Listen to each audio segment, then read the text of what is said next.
Yeah, I mean, my last relationship, um, I didn't know he was actually 11 years older than me. It was something that he Wait, he was was 44 as telling me well? about. Yeah, at the time, this was 4 years ago, but he did tell me that he was my age initially, and then I found out later that he was 11 years older, and I also found out a lot of other things too, and that's what I mean in regards to like life experience, because with that age gap, there's another life that you lived before I was even born. You know what I mean? So I just feel like when you're dating someone with that much of an age gap, there's a lot of experiences that I just feel like I don't relate to because I haven't lived that yet, if that makes sense.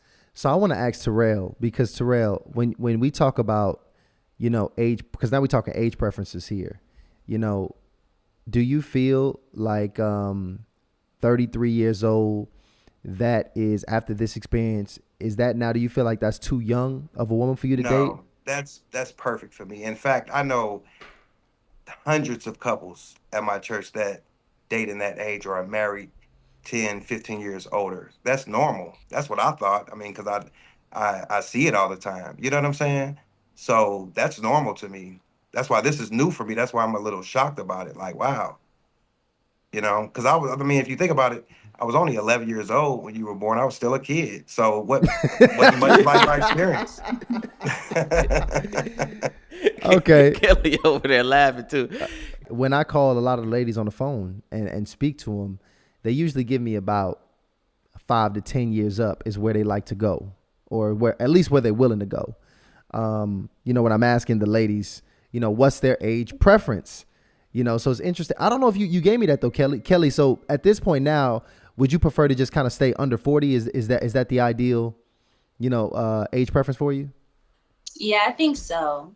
Okay.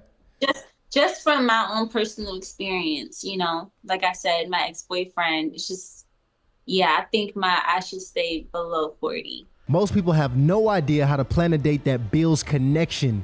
With 100 engaging dating cards, skip the small talk and get straight to the real conversation.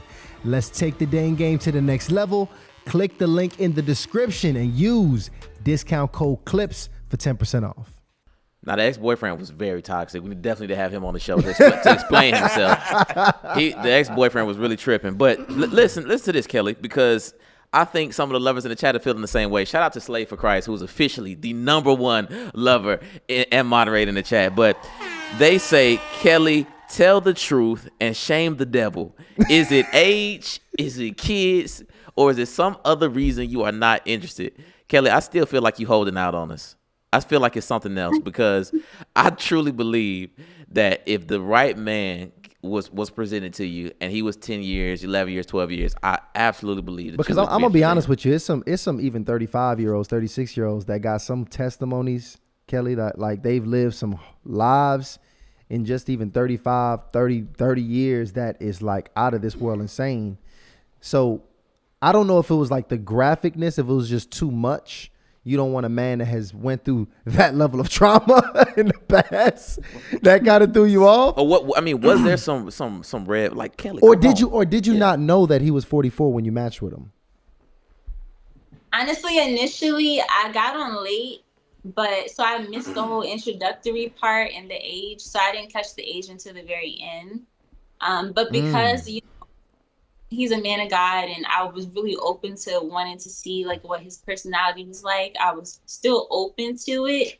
But I think just after the conversation and just like hearing everything, I think that like it was just a lot. So you know what? I think that part was the most honesty we done got out of straightforward. Got out of Kelly. It was a lot. It It was was a a lot. I think lie. I think I understand. I think I kind of understand what that means. And then she also gave us that if he didn't say all of that, it would have probably went to a second date.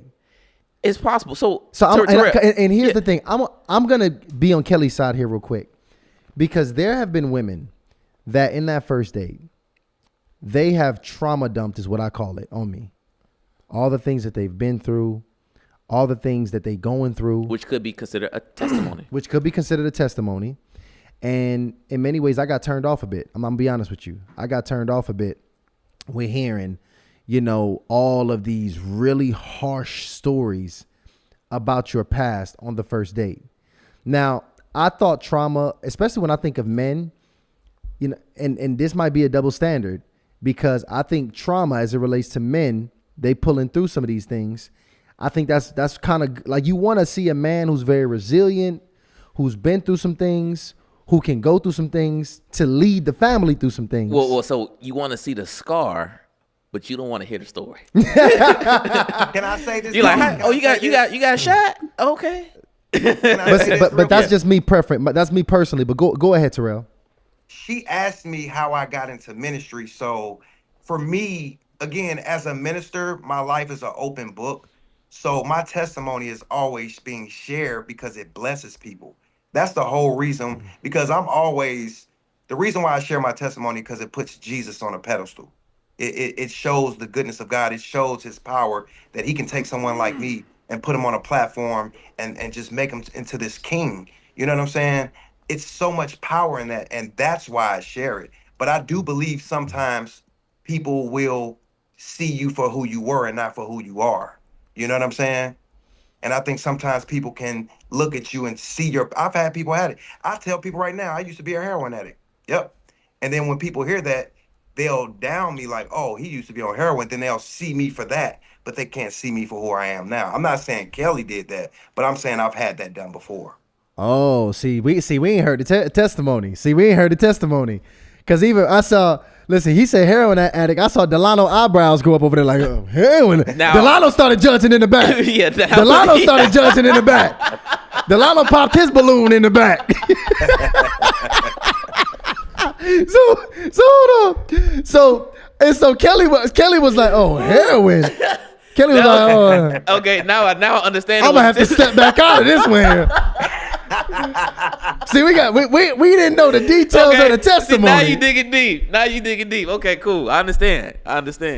So it's interesting. Woo. So here's the thing, because I'm gonna ask you this, Terrell, because I think I can imagine as a pastor, that's not like something.